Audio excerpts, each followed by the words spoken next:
शाबाश बेला, खींचो और जोर से, जोर लगा के और जोर। तुम जीत सकती हो बेला, जोर से और जोर से, जोर से, एकदम जोर से। बेला तू जीत सकती है, बेला तू जीत सकती है। बसंती, क्या किया तूने? हाँ, बेला से हार नहीं आई तो रसा छोड़ दिया? मैंने बेला के हारने के डर से रसा नहीं छोड़ा, इसलिए छोड़ा क्योंकि आप सिर्फ बेला को ही प्रोत्साहित कर रहे हो। मैं आपकी बेटी नहीं हूँ क्या? देखो बेटा, बेला से ज्यादा ताकत तुम में है ना। हाँ, फिर देखा, फिर भी बेला है ना तुमसे कैसे टक्कर ले रही थी। खेल हो या जिंदगी, हार जीत मायने नहीं रखती है। मायने रखती है कि हम अपनी लड़ाई हिम्मत से लड़ें।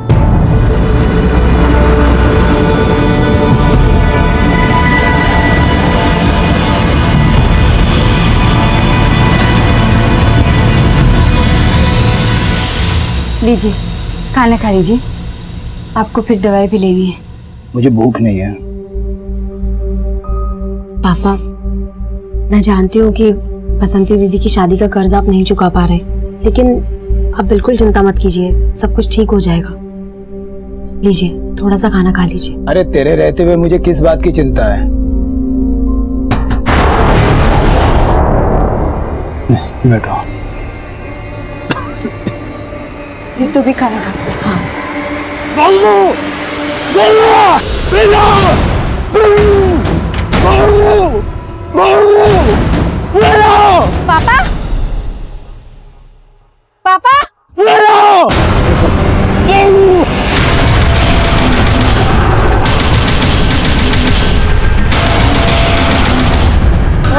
अगर पुलिस को कुछ ही बताया ना तो तुम लोगों को मार दूंगा, समझा? चल चलो रे।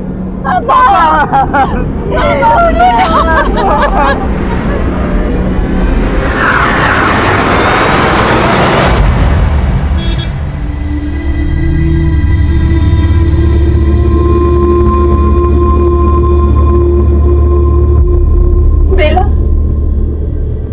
दीदी, यहाँ पर आप लोगों की जान को भी खतरा है। यहाँ रहोगे तो वो लोग चैन से जीने नहीं देंगे आपको। पर जीजा जी, हम ऐसे डर के नहीं जाएंगे।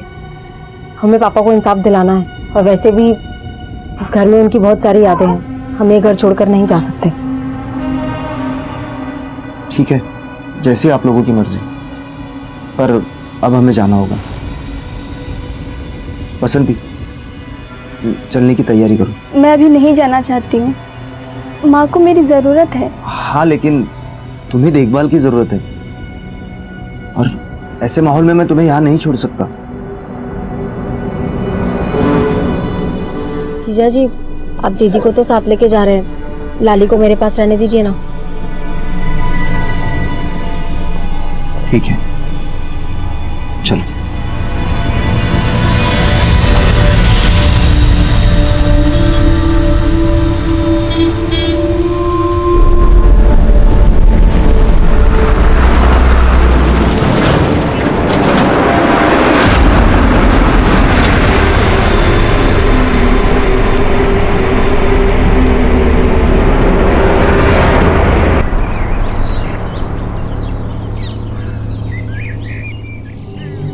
बेला का कुछ पता चला?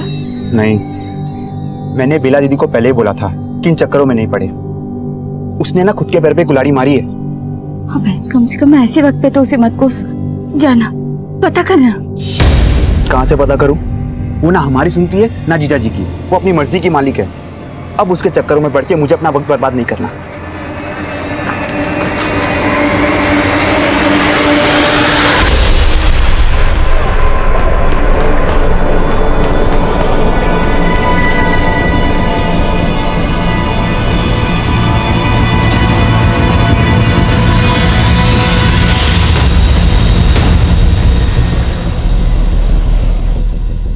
जय हिंद सर। सर, इन्होंने सुबह 5 बजे इस लड़की को यहाँ पे देखा था, और सर इसके मुंह और दोनों पैर बंधे हुए थे सर।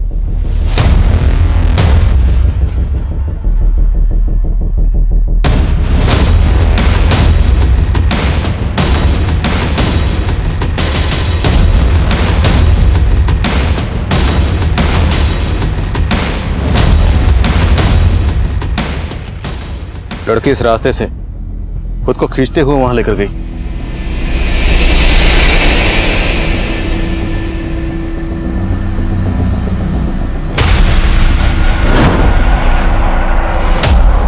जगह को देख के लग रहा है यहाँ पे ज्यादातर लोग पीने वाले या फिर जुआ खेलने वाले आते होंगे। तो वो लड़की यहाँ क्या करने आई होगी?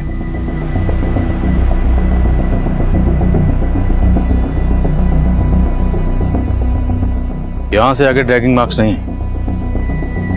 ऐसा हो सकता हो लड़की को गाड़ी में यहाँ पे लाया गया हो, उसके बाद रेप करने के बाद यहीं छोड़ दिया गया होगा। यहाँ आने जाने वाले सभी रास्तों के सीसीटीवी चेक करो, हो सकता है किसी में वो गाड़ी कैप्चर हुई हो। और जितने भी लोग यहाँ पे शराब पीने या जुआ खेलने आते हैं सबको रन ऑफ करो। Right sir.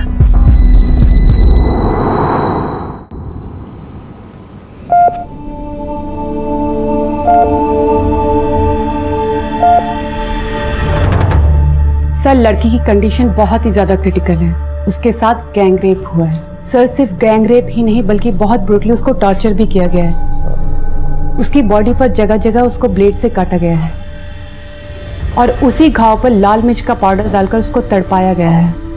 उसकी बॉडी को सिगरेट बट से जगह जगह जलाया गया है, यहाँ तक कि प्राइवेट पार्ट को भी। सर ऐसी जख्मी हालत में बार बार उसके साथ बलात्कार हुआ है। उसकी बॉडी पर सिरिंज के मार्क्स मिले हैं और उस सिरिंज के थ्रू उसकी बॉडी में ड्रग्स इंजेक्ट किए गए हैं। सर ये सब सुनकर तो लग रहा है कि क्रिमिनल्स की लड़की के साथ कोई गहरी दुश्मनी रही होगी और इसी वजह से उसे इतना ब्रूटली टॉर्चर किया गया। लेकिन फिर भी लड़की की हिम्मत तो देखो, इस लड़की के साथ इतना कुछ हुआ, इसके बावजूद वो लड़की खुद को तकरीबन 40 मिनट तक ड्रैग करके हाईवे तक पहुंची। Sir 40 metres, that means sir लड़की बहुत स्ट्रांग और ब्रेव रही है और सर उसकी विल पावर इतनी ज्यादा स्ट्रांग है कि वहां से यहाँ तक आने के बाद भी उसने दम नहीं तोड़ा। अभी लड़की की हालत कैसी है? सॉरी टू से सर, मगर वो बच जाए तो ये बहुत बड़ा मिरेकल होगा। फिलहाल तो वो कोमा में है sir. Let's hope for the best. Thank you.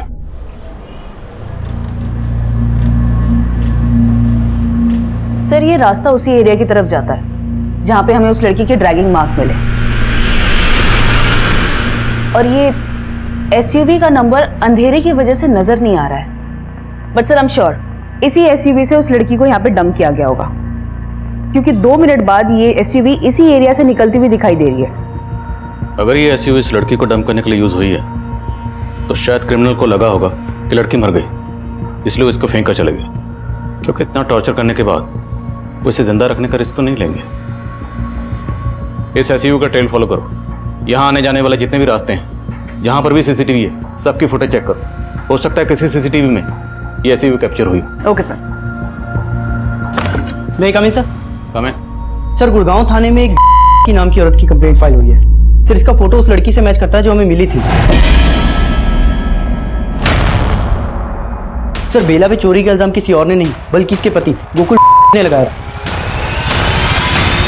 जो औरत हमें जख्मी हालत में मिली थी उसकी शिनाख्त हो गई थी। उस औरत का नाम बेला था। बेला एक बहुत ही घिनौने जुर्म का शिकार हुई थी, लेकिन हम अपनी तफ्तीश में मुस्तैदी से जुटे हुए थे। उस एरिया के जितने भी शराबी, जुआरी, चोर उचक्के और हिस्ट्री शीटर्स थे हमने सबको राउंड अप करना शुरू किया। ये केस इतना सेंसिटिव था कि इस केस की शुरुआत से ही मीडिया ने हम पर अपना दबाव बनाना शुरू कर दिया था।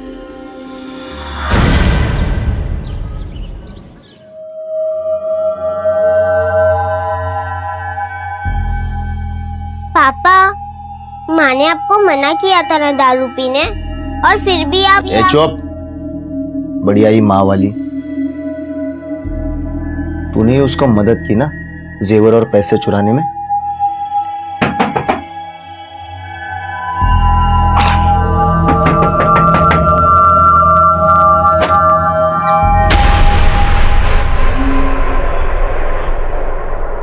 बेला हमें बहादुरगढ़ में जख्मी हालत में मिली, उसके साथ गैंग रेप हुआ। क्या रेप? तुम्हारी बीवी के साथ इतना कुछ हो गया और तुम उस पर चोरी का इल्जाम लगा रहे हो? साहब वो मत करो। तुम गुड़गांव पुलिस के पास उसकी मिसिंग कंप्लेंट लिखवाने गए थे और अब उस पर चोरी का इल्जाम भी लगा रहे हो। साहब मैं मानता हूँ कि बेला पर मैंने चोरी का इल्जाम लगाया, क्योंकि कुछ महीनों पहले जब हम अलग हुए थे तब वो यहाँ से पैसे और गहने लेकर जाने की कोशिश कर रही थी। ये सब क्या कर रही हो? मैं तुम्हें मेरा और पैसा बर्बाद करने नहीं दूंगा। मुझे इनकी जरूरत है, मैं थोड़े दिन में वापस कर दूंगी। इन पे सिर्फ लाली का हक है। कल को उसकी शादी होगी, अगर ये भी तू ले गई तो लाली का क्या होगा? लाली की फिक्र मुझे आपसे ज्यादा है। आपको ये गहने रखने हैं तो रख लीजिए, लेकिन लाली को मैं अपने साथ ही लेकर जाऊंगी। लाली पर तुम्हारा कोई हक नहीं है, और मुझे मेरी बेटी से अलग करने की कोशिश की ना तो अच्छा नहीं होगा। बेला मुझसे अलग होकर हमारे पड़ोस में ही उसकी सहेली के साथ रह रही थी। अभी 2 दिन पहले ही मैंने देखा घर से गहने और 25,000 रुपये गायब है। तब मुझे लगा कि ये सब वो लेके गई होगी। फिर मैं सविता के घर गया, उसकी सहेली के, लेकिन सविता के घर को ताला था और बेला का फोन भी बंद आ रहा था। फिर मैंने सविता को फोन किया। हेलो हेलो सविता, बेला कहाँ है? मुझे नहीं मालूम, मैं तो मेरे भाई के आई हूँ पिछले 2 दिन से। बेला का कहीं भी पता नहीं लग रहा था साहब। मैं तो उसकी शिकायत लिखवाने गया था लापता होने की, पर गुड़गांव पुलिस वाले मुझ पर भरोसा ही नहीं कर रहे थे कि बेला गायब हो सकती है। भरोसा नहीं किया था मतलब? बेला और मैं पहले भी उनकी जाति बर्दाश्त कर चुके हैं। 1.5 साल पहले भी उस पर रेप हुआ था, पर तब भी उन्होंने हमारी कोई सुनवाई नहीं की थी। बेला का रेप हुआ था? हाँ साहब, और किसी और ने नहीं किया था, कांस्टेबल ललित शर्मा ने किया था। बेला ललित शर्मा के घर साफ सफाई का काम करती थी।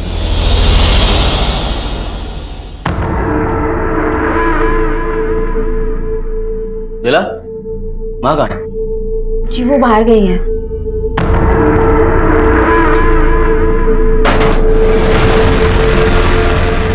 ये दरवाजा क्यों बंद कर दिया? अरे बेला, बहुत दिन से सोच रहा था कि तेरे साथ थोड़ा सा वक्त गुजारूं अकेले में। ठीक, आज मौका मिल गया ना, आज हम दोनों अकेले हैं, चल बैठ के कुछ बात करते हैं।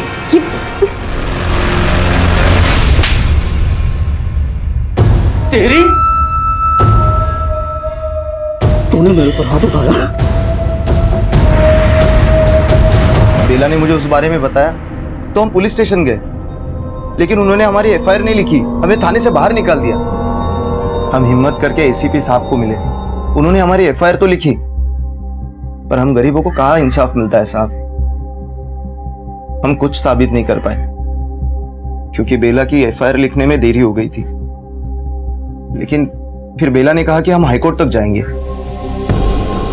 आप लोग समझाइए ना बेला को, पहले ही थाने और कोर्ट के चक्कर काट काट के हम परेशान हो चुके हैं, और अब ये हाईकोर्ट जाने का बोल रही है। कहां से लाऊंगा मैं कोर्ट कचहरी का खर्चा? मैं कैसे भी इंतजाम कर लूंगी, लेकिन जब तक उस ललित को अंदर नहीं करवा देती मैं चैन से नहीं बैठने वाली। पर दीदी, पहले उस सब चीज की वजह से हमारी काफी बदनामी हो चुकी है, और अब तो मैं उसी बदनामी का दाग धोने की कोशिश कर रही हूँ बाबू। अगर मैंने अपनी आवाज नहीं उठाई ना तो सब लोग यही सोचेंगे कि मैंने ललित पे झूठा इल्जाम लगाया था। लेकिन दीदी, बस बाबू, मैं अपनी लड़ाई जरूर लड़ूंगी, पर चाहे आप लोग मेरा साथ दो या ना दो। उन्हीं बातों से नाराज होकर वो मुझसे अलग हो गई, लेकिन ये बात एकदम सच है साहब। 1.5 साल पहले भी उसका रेप हुआ था, और अब बेला की हालत कुछ ठीक नहीं है गोकुल। साहब जरूर इस बार भी उस ललित शर्मा ने उसके साथ ये सब किया होगा, क्योंकि वो उसको अंदर करवाना चाहती थी। इसी डर से मैं उसको मना करता था कि ये सब ना करे।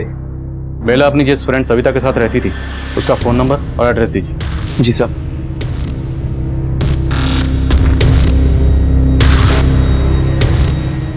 पापा, मुझे भी माँ से मिलना है।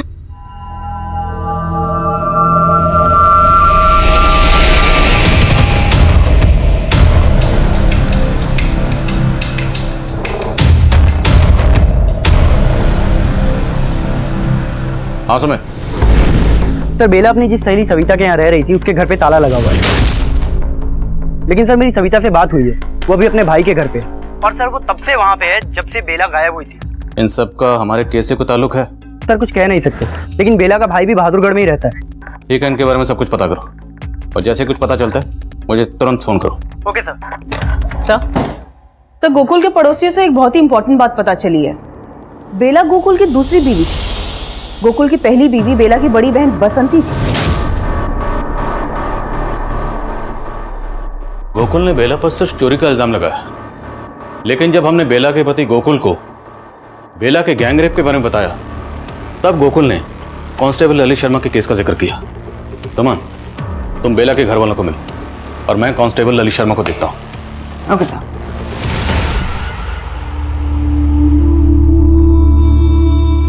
पापा, ये सब क्या लगाया है माँ को? माँ बोलेगी कैसे?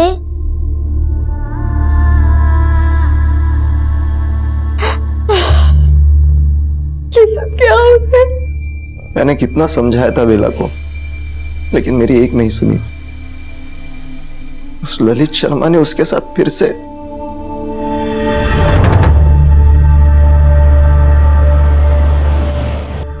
सर जी मैं जानता हूँ आप क्या सोच रहे हो, लेकिन सर मैं साफ कर देता हूँ कि जो कुछ भी बेला के साथ हुआ ना, इससे मेरा कोई लेना देना नहीं है।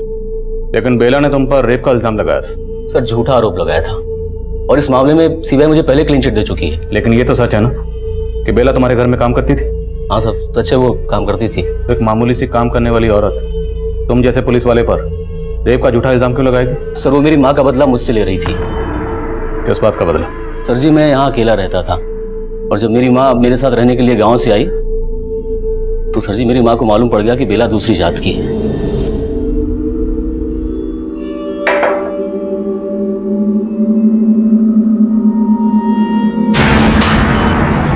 अरे माँ, ललित तू पागल है जो इस जात वाली को अपने घर काम पर रखा है? इसके हाथ का खा के क्यों अपना धर्म भ्रष्ट कर रहा है? माँ कैसी बात कर रही है? देख मैं ये सब नहीं मानता हूँ। तू चुप कर, इसको अभी काम से निकाल।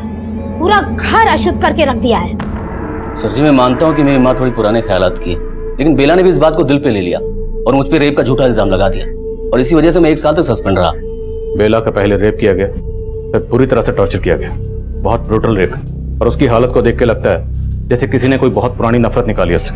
और हमें पता चला कि अब वो तुम्हारे खिलाफ हाईकोर्ट जाने वाली है। तो कैसी डर की वजह से तुमने बेला? नहीं सर जी मैंने ऐसा कुछ नहीं किया, मेरी बात का विश्वास कीजिए। बेला ने अपने सपनों का बलिदान दे दिया, लेकिन क्या? लेकिन 1.5 साल पहले बेला का बलात्कार हुआ, इसी वजह से उन दोनों के बीच।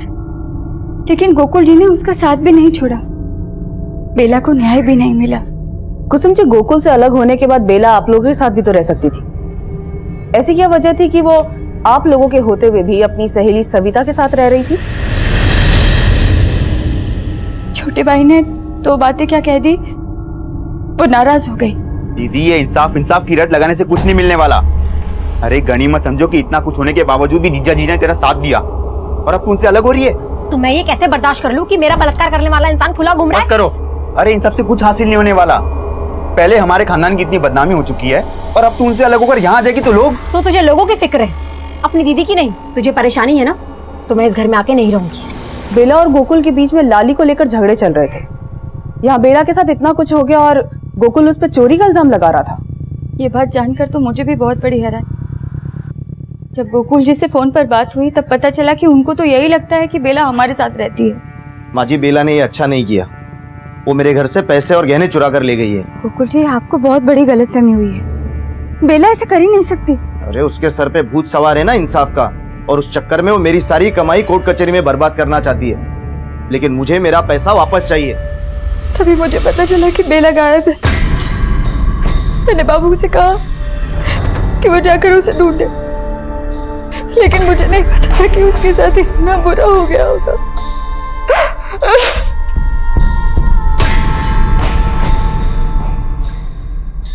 एक्सक्यूज मी सर, सविता के भाई के बारे में तो कुछ मालूम नहीं चला है, लेकिन सर 2 साल पहले बेला ने सविता के पति को जेल करवाई थी।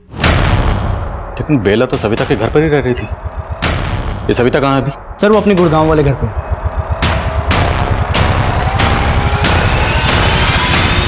साहब मेरा पति जगदीश रोज दारू पी के मुझे पीटता था।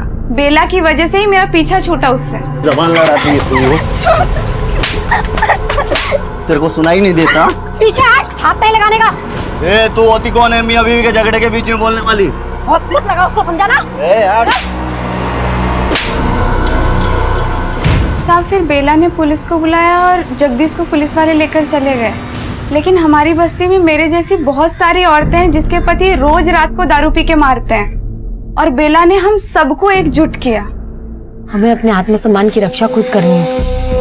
हम माँ बाप का घर छोड़ के पति के घर इसलिए नहीं आते कि उनकी मार सहे, और इन सब की जड़ है ये शराब। सबसे पहले हमें ये शराब बंद करानी होगी ताकि हमारी बस्ती का कोई भी मर्द शराब ना पी सके।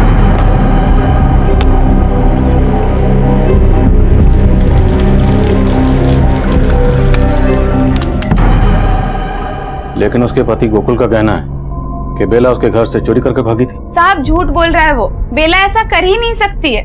जब बेला मेरे साथ रहती थी तो उसका पति यहाँ पे भी उसे परेशान करने आ जाया करता था। माँ हम सब साथ में कब रहेंगे? पापा ने बोला था अब तुम मेरी माँ नहीं हो।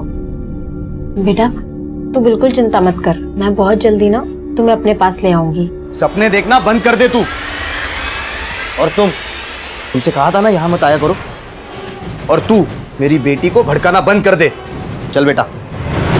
साहब, माना लाली बेला की सगी बेटी नहीं है, लेकिन लाली को बेला से ज्यादा कोई प्यार नहीं कर सकता साहब। हमें बेला बहादुरगढ़ में मिली और हमें पता चला कि बहादुरगढ़ में ही आपका भाई रहता है। तो क्या उस रात बेला बहादुरगढ़ में आपसे मिलने आई थी?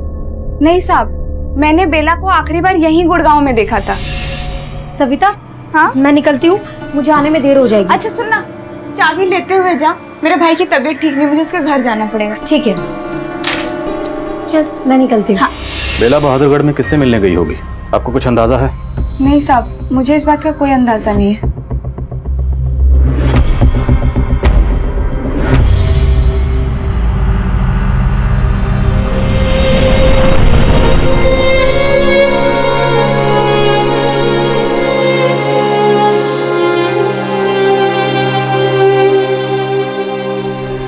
सही, सविता का हस्बैंड जगदीश 3 महीने पहले ही जेल से बाहर आया और जब से आया तब से गायब है। तो एक इम्पोर्टेंट इन्फॉर्मेशन पता चली कि इससे पहले भी चोरी और मारपीट के इल्जाम में जेल जा चुका है। तो इस जगदीश का मोटिव हो सकता है बेला से बदला लेने का? Yes sir.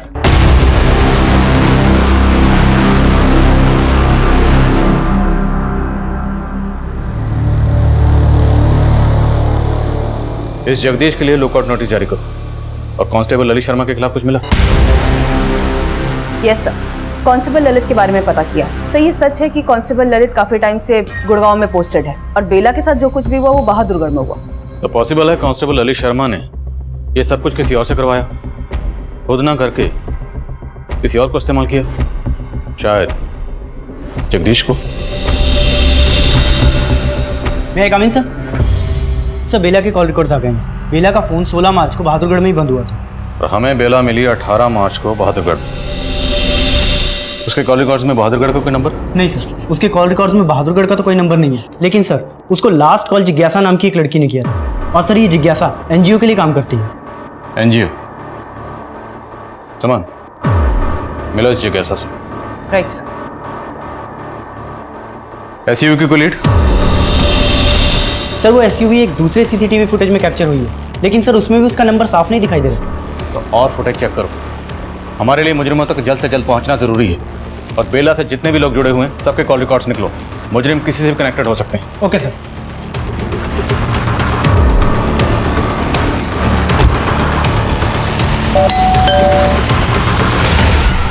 जिज्ञासा जी मैडम, मैं बेला से 3 महीने पहले मिली थी।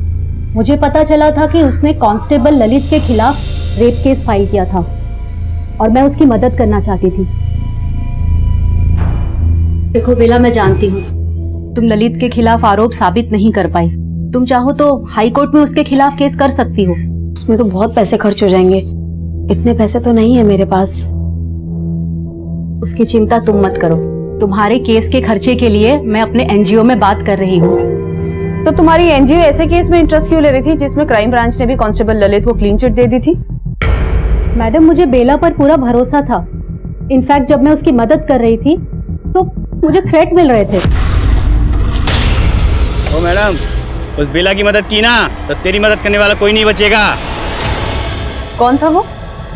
मैडम, वो हेलमेट में था, लेकिन मैं दावे के साथ कह सकती हूँ ये ललित का भेजा हुआ ही आदमी था। मैडम, ललित ही नहीं, बेला को परेशान करने वाले और लड़के भी हैं। कौन थे वो लड़के?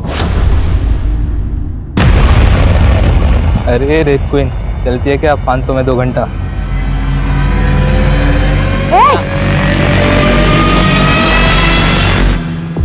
मुझे तो लगता है मैडम उन लड़कों को भी ललित ने ही भेजा था उसे परेशान करने के लिए। मैंने एक बार उन्हें बिना पता चले उनकी फोटो खींच ली थी।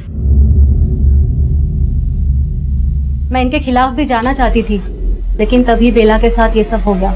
बेला हमें बुरी तरह से जख्मी हालत में बहादुरगढ़ में मिली। 16 मार्च को वहां पे उसका फोन भी ऑफ हुआ था और उसके फोन पे लास्ट कॉल तुम्हारे नंबर से थी। बेला, एक गुड न्यूज है, तुम्हारे केस के लिए एक अच्छा लॉयर मिल गया है। हमें तुरंत चल के उसे मिलना चाहिए। ठीक है मैडम। लेकिन मैडम, तब उसने मुझे बताया ही नहीं कि वो बहादुरगढ़ में थी। मैं तो अगले हफ्ते उसे लॉयर से मिलाने जाने वाली थी। लेकिन मैडम, अब भी मैं उसकी लड़ाई लड़ूंगी। उसे इंसाफ जरूर मिलना चाहिए। नहीं साहब, हमने कुछ नहीं किया साहब, हमने कुछ नहीं किया। तुम लोगों ने क्या किया है ना, वो बेला की हालत बता रही है। रेप करने के लिए बोल रहे थे ना उसको? नहीं साहब, नहीं साहब, नहीं साहब, हमने ऐसा कुछ नहीं किया साहब। वो तो हमें लगा उसने झूठा रेप केस पैसों के लिए फाइल करा था, इसलिए बस पैसा दिखा के उससे पूछ लिया था, लेकिन हमने उसके साथ कुछ नहीं किया साहब। सर यकीन कीजिए साहब। इन लड़कों के बारे में पता करो, इनका जगदीश या ललित से कोई कनेक्शन है या नहीं। Okay sir. और जगदीश की कोई लीड? नहीं सर, उसका फोटो हर जगह सर्कुलेट किया है और अपने खबरियों को भी उसे ढूंढने पे लगा है, लेकिन सर उसका कोई अपडेट नहीं मिल रहा है। पता करवाओ। Okay sir. हाँ सुमा। सर, क्राइम सीन पे जो एसयूवी देखी गई थी उसका एक ट्रेल मिला है। एक पेट्रोल पंप के सीसीटीवी कैमरा में उस रात को वो एसयूवी कैप्चर हुई। उसका नंबर भी विजिबल है, किसी महेश के नाम पर है। मैं उसी एड्रेस पे जा रही हूँ। गुड, जाओ और मुझे अपडेट करो। Okay sir.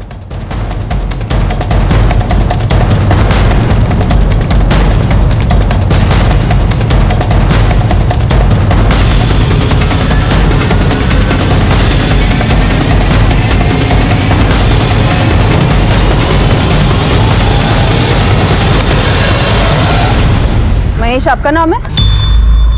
हाँ जी, महेश हमारा ही नाम है। आपकी गाड़ी का ये नंबर हमें एक एसयूवी कार पे मिला और वो एसयूवी कार एक बेला नाम की लड़की के रेप में इस्तेमाल किया गया था। एक मिनट, ये नंबर हमारी गाड़ी का है, तो फिर एसयूवी पर ये नंबर कहाँ से आ गया? यही तो बात मेरी समझ में नहीं आ रहा है कि रेपिस्ट ने एसयूवी पे ये नंबर क्यों लगाया। कहीं आप तो कुछ नहीं छुपा रहे हैं? हाँ मैडम जी, मैं कुछ ना छिपा रहा।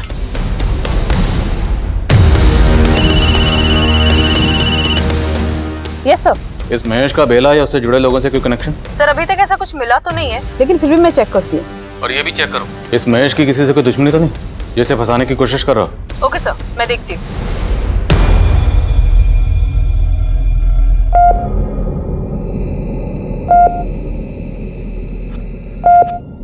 नानी, माँ ठीक कब होंगी? मुझे उनसे बात करनी है। तुम्हारी माँ जल्दी से ठीक हो जाएगी। वो ऐसे ही हार मानने वालों में से नहीं है। देखना, वो अपनी लड़ाई जरूर जीतेगी।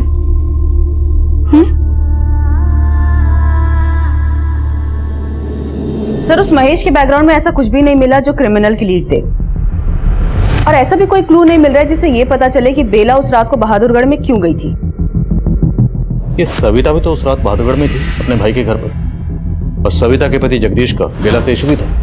बट सविता ने खुद ही बोला कि बेला ने ही जगदीश से उसका पीछा छुड़वाने में मदद की, और ऐसी कोई वजह नहीं मिल रही जिससे वो झूठ बोले। और जिज्ञासा का कहना है कि जब बेला बहादुरगढ़ में थी तो उससे उसकी फोन पे बात हुई।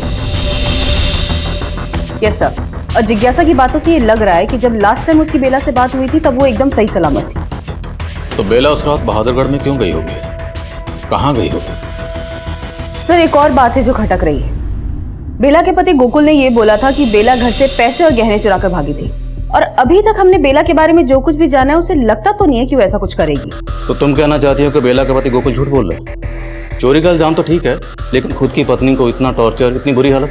सब बेला और गोकुल की बंद तो नहीं रही थी, और ऊपर से लाली को भी लेकर उन दोनों के बीच में झगड़ा चल रहा था।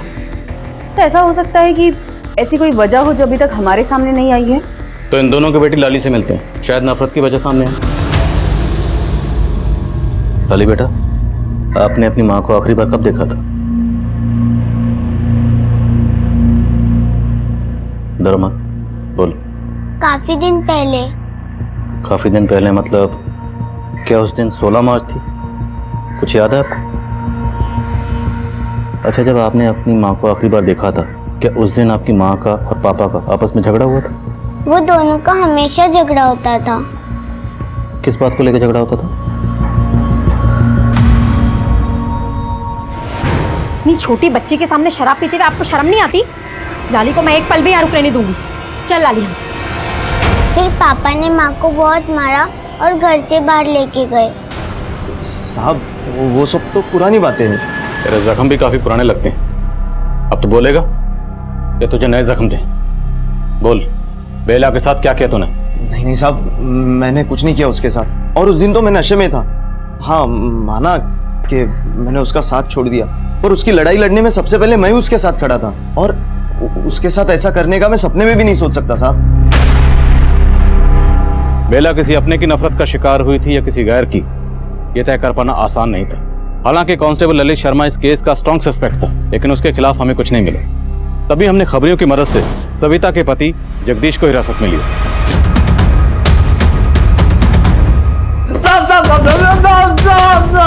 एक मिनट समझ।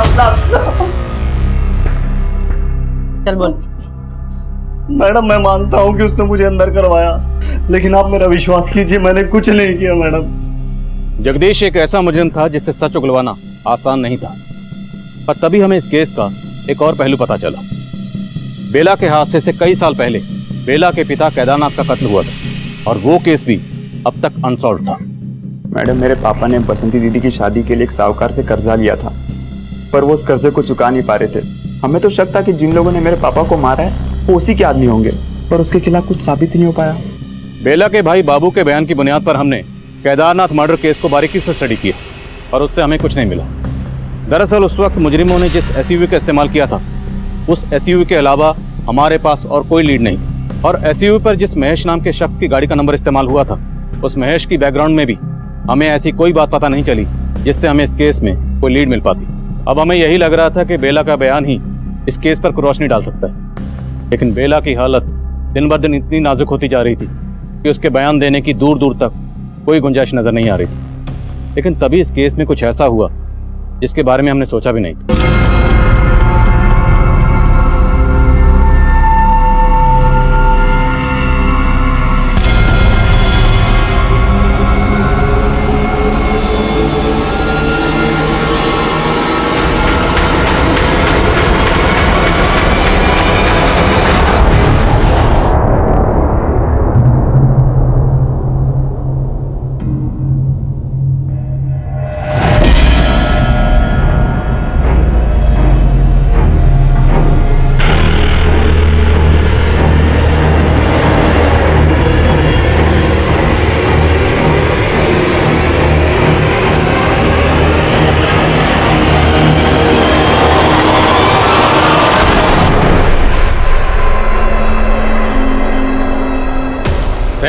यहाँ बेला की जान जा सकती थी और तुम्हें चाय पीने की पड़ी थी। वन सेकेंड सर, मैंने यहाँ का सीसीटीवी फुटेज चेक किया, उसमें वो आदमी दिखाई दिया जिसने बेला को मारने की कोशिश की।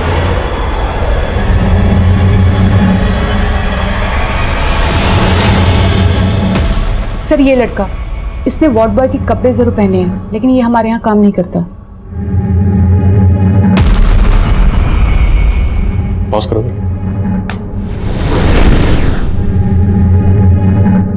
आप लोग जानते हैं सर? शायद कहीं देखा हो। नहीं साहब, हम नहीं जानते इसको। ये जो भी है पक्का उन क्रिमिनल से कनेक्टेड है जिन्होंने बेला का गैंग रेप किया। वो लोग नहीं चाहते कि बेला रिकवर करे और उनके खिलाफ बयान दे, इसलिए बेला को मारने की कोशिश की गई। सर वो आदमी हॉस्पिटल के बाहर के सीसीटीवी फुटेज में भी दिखा है। उस फुटेज में भी वो हॉस्पिटल की तरफ पैदल ही आता हुआ दिखाई दे रहा है। पक्का वो यहाँ किसी व्हीकल पर आया होगा। हॉस्पिटल के आसपास पता करो और ध्यान रहे, मीडिया को इस बात की भनक बिल्कुल नहीं लगनी चाहिए कि बेला पर अटैक हुआ और वो बच गई। इससे क्रिमिनल अलर्ट हो जाएंगे। उन्हें वही लगने दो, वो जो करना चाहते थे उन्होंने कर ली। और ये भी चेक करो कि इस आदमी का कोई क्रिमिनल रिकॉर्ड है या नहीं। Okay sir. पराग भैया, काम हो गया? एकदम हो गया। बेला की बला दूर, रात का बुलेटिन देख लेना। पार्टी तो फिर बनती है, हैं? रेप करेंगे हम और सजा भुगतेगा वो ललित। बुला ले रहे अपनी सबिया को, आज फिर से अपनी रात रंगीन मनाएंगे और फिर गायब हो जाएंगे। ठीक है भैया। हाँ समझ। सर एक ऑटो वाले ने उस आदमी को आइडेंटिफाई किया है। सर इस ऑटो वाले ने बताया कि इसने उसे हॉस्पिटल से उठाया था और बहादुरगढ़ रोहतक रोड पे छोड़ा था। तुरंत वहां जाओ, वो आदमी वहीं कहीं हो सकता है। Okay sir. सर मैं जिज्ञासा से मिली, उसे बात करके एक हिंट मिली है। कैसा हिंट?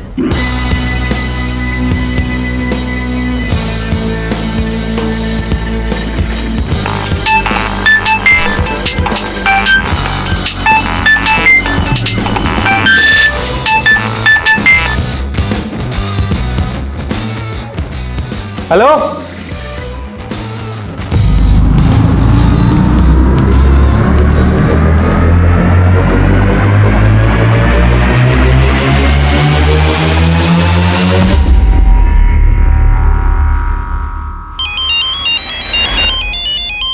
हाँ बोल। ओके राजेश, आगे से राइट लो, क्विक।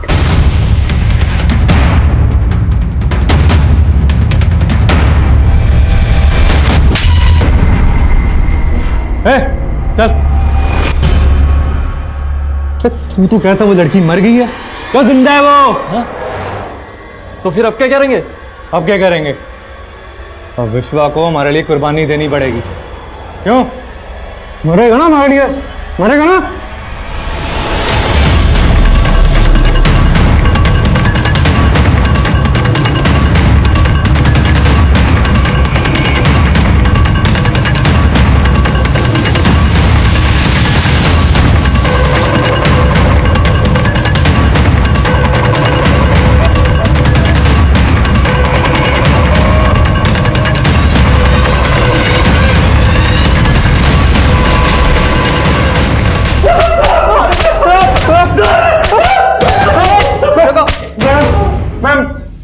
मैडम, ये विश्व हमारा दोस्त जरूर है, लेकिन हमने उस लड़की के साथ कुछ नहीं किया। ये इसी ने किया होगा। क्या बोल रहे हैं?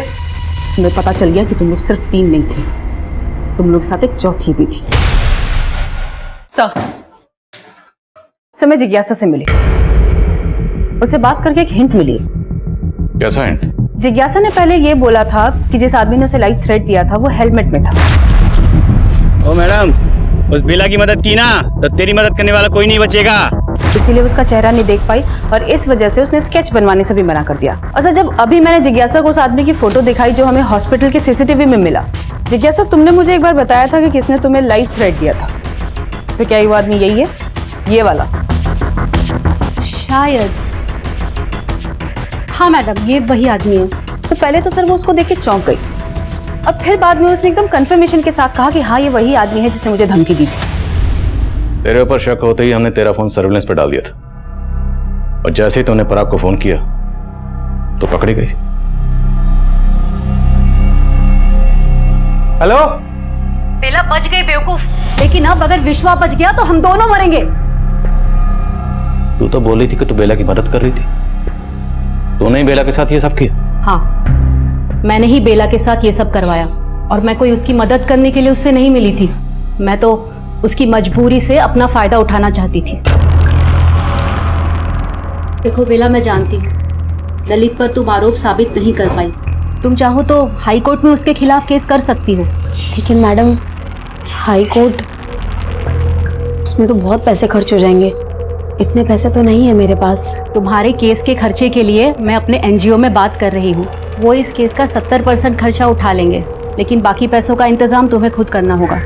वो मुझे 65,000 पहले ही दे चुकी थी, लेकिन मैंने उसके लिए कुछ नहीं किया, बल्कि मैं उससे और पैसे मांग रही थी और वो मुझे पैसे देने के लिए तैयार भी हो गई थी, लेकर आ रही थी पैसे। लेकिन तभी अचानक उसके तेवर बदल गए। मैडम, आप पहले ही मुझसे 65,000 रुपये ले चुकी हैं, अभी आप 40,000 रुपये और मांग रही हैं। लेकिन आपने अभी तक मुझे उस वकील से नहीं मिलवाया जो मेरा केस लड़ने वाला है। अरे मिलवा दूंगी, थोड़ा सब्र कर। नहीं, मुझे अब और सब्र नहीं करना। आप मेरे 65,000 रुपये वापस कर दीजिए। अच्छा, नहीं दूंगी तेरे पैसे। क्या करेगी? मैं तो जानती थी तू मदद करने के बहाने ना सबसे पैसे लूटती है। हाँ, मैं यही करती हूँ। जो भी तूने अभी कुछ कबूला है ना, वो सब इस वीडियो में रिकॉर्ड कर लिया मैंने उसे यही लगने दिया कि मैं उससे डर गई हूँ और पैसे देने के लिए अगले दिन बहादुरगढ़ बुला लिया। पराग का फार्म हाउस है वहाँ। पराग हमारे एनजीओ के ट्रस्टी का बेटा है और उसकी सारी अय्याशियों के बारे में मुझे सब कुछ पता है, इसलिए वो मेरे लिए कुछ भी करने के लिए तैयार था। सामने सनसनवाल फार्म हाउस है, तुम वहीं आ जाओ, तुम्हारे पैसे मिल जाएंगे। ठीक है, मैं आती हूँ।